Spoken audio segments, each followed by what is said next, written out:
Аудан орталығы Ақмола ауылында дене тәрбиесіне сауықтыру кешені пайдалануға берілгеннен кейін балалар спорты еселеп артып, жергілікті тұрғындардың салауатты өмір салтына қызығушылығы өсті. Біздің балалар спорт мектебімізде қазіргі таңда 1300 оқушы бар, 41 бапкеріміз бар, 20 спорт түрі бар. Қазіргі таңда осы сауықтыру спорт кешенімізде 8 спорт түрі дамып жатыр.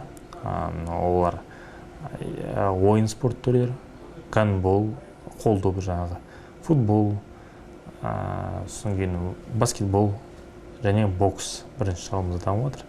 Екінші этаждағы залымызда, жекпе-жек залында садақ ату, самбо, қазақ күресі, кикушинкай каратэ деген дамып жатыр қазір.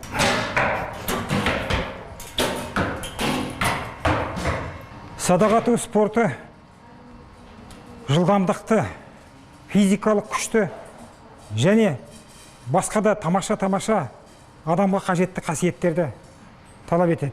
Соңғы жылдары спорттың осынау түрінен республикалық және халықаралық жарыстарда жүлделі орындардан көрініп, чемпиондық биік тұғырға көтерілуде.